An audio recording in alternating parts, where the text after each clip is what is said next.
जदि आपण माने कहिबे ख्रिस्टियन एक धर्म आज्ञा हो जेमिति हिंदू भाई भौणी माने विभिन्न प्रकार देवी देवता मानकर सेवा करती सही परिका ख्रिस्टियन धर्मर भाई भौणी माने मध्य विभिन्न प्रकार सेवा और प्रार्थना मध्य करिथांती।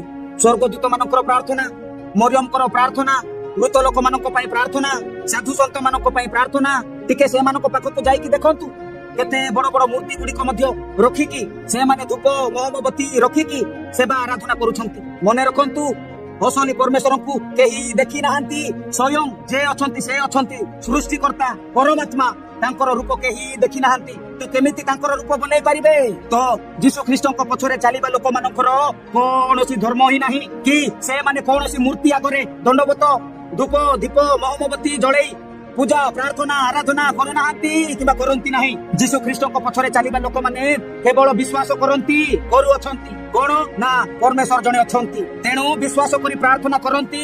एही प्रार्थना माने कोनोसी मंत्र नुहे आज्ञा निजर कथा को निजर विषय को सृष्टिकर्ता सम्मुख रे रखिबे तो परमेश्वर आपण काम आपण मानकु देखाइबे। एठारे धर्मर कथा नुहे, एठारे विश्वासर कथा। तांकु जे विश्वास करूची से मानकर कोनोसी धर्म किबा जाति बदलू नाही। मोर प्रिय माने एठारे विश्वासर कथा पडिछि। आपण माने विश्वास कले उद्धार पाइबे, आपण मानकर पाप क्षमा हेबो। जदि आपण माने विश्वास न कले तो परमेश्वरकर किछि भी क्षति हेबो नाही किबा मोर भी किछि असुविधा हेबो नाही कि क्षति मध्य हेबो नाही।